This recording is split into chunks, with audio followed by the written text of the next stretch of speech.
अपने गुरु महादेव साहब दीदी और आप सबको मेरा प्रणाम। ये 2026 अंग्रेजी कैलेंडर का नया साल।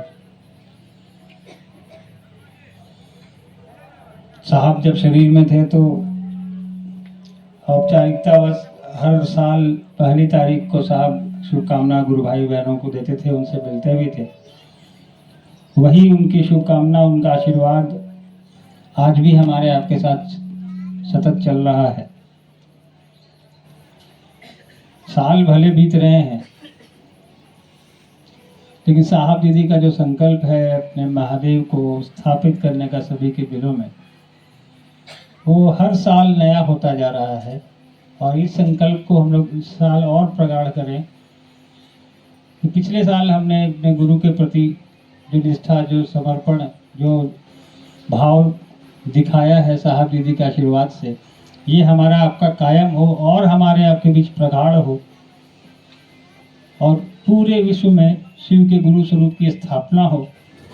ये हम अपने साहब दीदी से आशीर्वाद मांगें, महादेव से दया की याचना करें और उस संकल्प पे हमको आपको खड़े रहने की शक्ति दें। निस्वार्थ मन से, जो भी हम आप तो इंसान है, हमारी एक निश्चित सीमाएं हैं, हमारा एक बंधन है, उसमें रहते हुए हम आपको यही कहेंगे कि जीवन है, सांसारिक है, शरीर में हम और आप आए हैं, शरीर में कष्ट भी होगा, इसी शरीर में हमारा आपका मन भी है, तो कभी हमको आपको गुस्सा भी आएगा, कभी प्रेम भी आएगा। तो इस मानसिकता से हम लोग आगे बढ़ें कि कभी किसी को माफ़ कर दिया, कभी किसी से माफ़ी मांग ली और जीवन को सुंदर बनाने का प्रयास करें हम लोग। इस तरह बहुत सुंदर लाइन है कि कभी किसी से माफ़ी मांग ली, कभी किसी को माफ़ कर दिया। इस तरह हमने अपनी ज़िंदगी को आसान कर लिया। तो थोड़ा आसान करना है, दिमाग छोटा सा है, ज़्यादा लोड लीजिएगा फट जाएगा। ज़्यादा नहीं लेना है। दिमाग में साहब दीदी महादेव को स्थापित करिए, अपना काम भी करिए और महादेव का काम भी करिए, क्योंकि अपना काम ज़रूरी है। आप खुद स्वस्थ रहेंगे, सुखी रहेंगे, संपन्न रहेंगे, तो महादेव का काम भी उतने बेहतर तरीके से कर पाएंगे। अभी अभी आपने देखा होगा साहब का एक वीडियो बड़ा चल रहा है कि मैंने महादेव से झगड़ा किया है कि क्या शिव शिष्यों को बढ़िया खाने, रहने, पहनने का अधिकार नहीं है। देखा है कि नहीं वो वीडियो? उस वीडियो हाँ, ये कई बार साहब ने कहा है कि इस नए साल में साहब के उस वाणी के साथ उसको संकल्प बनाइए, अपनी सांसारिक जरूरतों के साथ आध्यात्मिक जरूरतों की पूर्ति भी जरूरी है। दोनों में सामंजस्य बिठा के हम लोग चल सकें, महादेव का काम कर सकें। और साहब ने कहा भी है कि जो खुद का काम नहीं कर सकता वो खुदा का काम नहीं कर सकता। तो पहले अपना सांसारिक जीवन भी ठीक करिए, सुदृढ़ होइए, खूब पैसा कमाइए, खूब खाइए, हम लोग को भी खिलाइए, है ना। गृहस्थ जीवन को बुलंद करिए और महादेव का काम करिए। चलिए, आप लोग को पुनः शुभकामना। इससे दुगने उत्साह से हम लोग फिर कभी मिलेंगे। 2027 में और ज़्यादा मेहनत करें हम लोग। 26 तो करेंगे, 26 में तो आ गए हम लोग। अब तैयारी 27 साल भर तो करना ही करना है, अब तो उसमें तो कोई हिम्मत है नहीं। तो अगले साल भी मुलाकात होगी तो इसी उत्साह और इसी साहब दीदी के आशीर्वाद के साथ होगी। आप लोग प्रस्थान करें, क्योंकि आपके और भी गुरु भाई बहन बाहर बैठे हैं। आप लोग अंदर जाके प्रणाम कर सकते हैं प्रसाद लेकर के। एकदम प्रसन्न चित्त साहब दीदी के आशीर्वाद के साथ आप लोग प्रस्थान करिए। आप सभी को मेरा प्रणाम है। अच्छा, आप लोगों की जानकारी के लिए बताएं कि जब साहब ऊपर में आए थे तो हम लोगों ने उस समय शिवरात्रि के समय ही एक नंदी जी की स्थापना की बात की थी, जो उस समय नहीं हो सका क्योंकि उस बनने में समय लगता है काले पत्थर का। तो कल संध्या में हम लोगों ने उसकी स्थापना यहाँ कर दी है। वहाँ पीछे के तरफ आप देखेंगे बाबा नंदीश्वर जो है विराजमान हैं। साहब के पूजा घर में जो शिवलिंग है उसी के दिशा में है। इसलिए कल शाम में हम लोगों ने स्थापना की है और स्थापना दिल में हृदय में महादेव की करनी है। एक दक्षिण भारत के संत हुए तिरुमलर, उनके गुरु थे नंदीश्वर। उन्होंने कहा है, अपनी किताबों में भी लिखा है कि मेरे गुरु नंदीश्वर ने मुझसे कहा है कि जटाजूट वाले महादेव, गंगा को सर पे अपनी जटाओं में धारण करने वाले महादेव ज्ञान देने का काम करते हैं, वो गुरु भी हैं। यानी उनके गुरु नंदीश्वर थे। और नंदीश्वर के गुरु कौन है?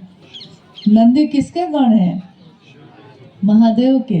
तो नंदीश्वर ने उनको कहा कि गुरु का काम करते हैं महादेव, जो जटाजूट धारण करते हैं।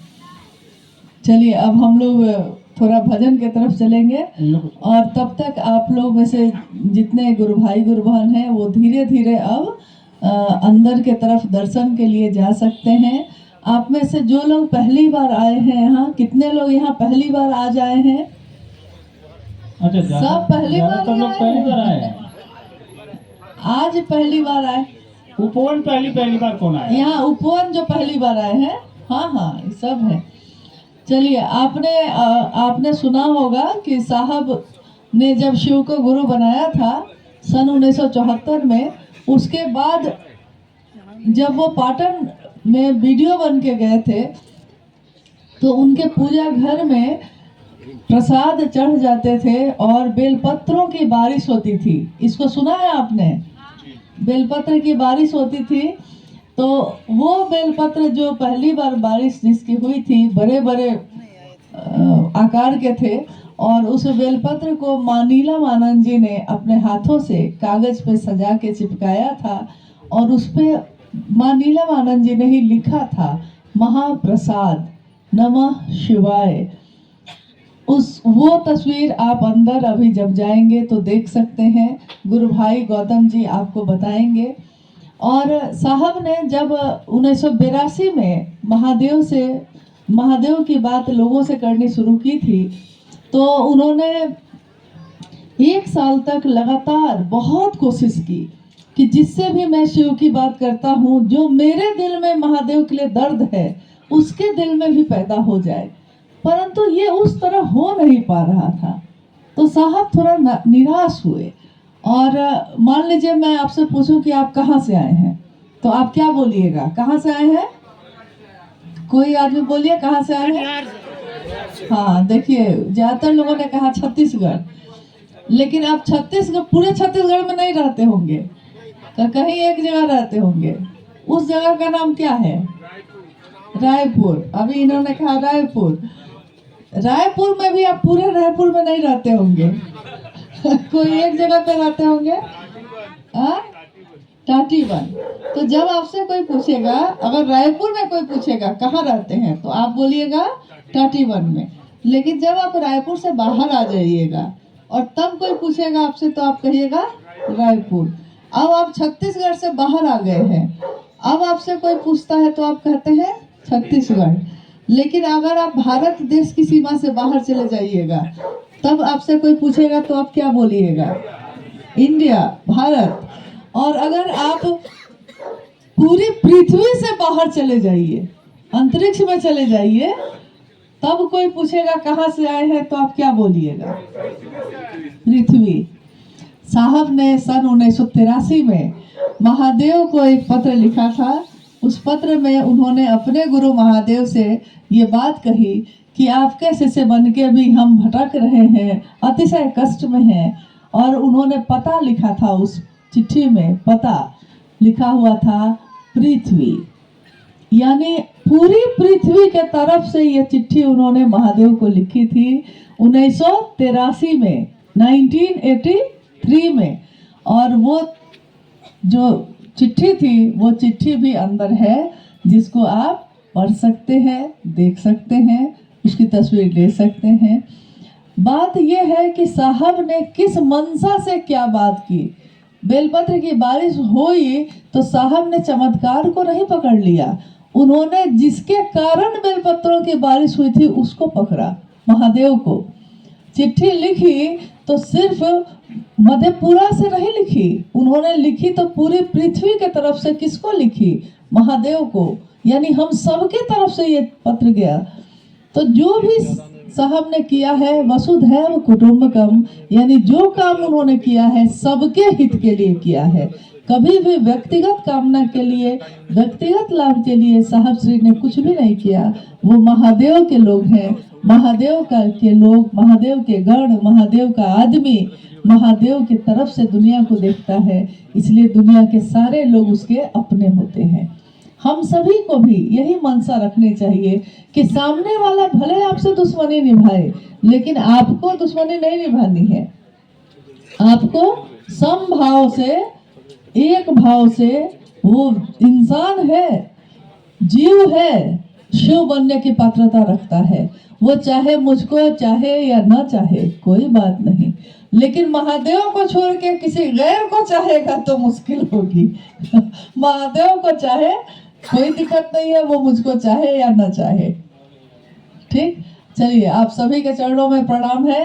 आप लेकिन बिल्कुल शांतिपूर्ण ढंग से धीरे धीरे अंदर की तरफ दर्शन कीजिए। आगे वाले लोग पहले जाएं, पीछे वाले लोग धीरे धीरे जाएं।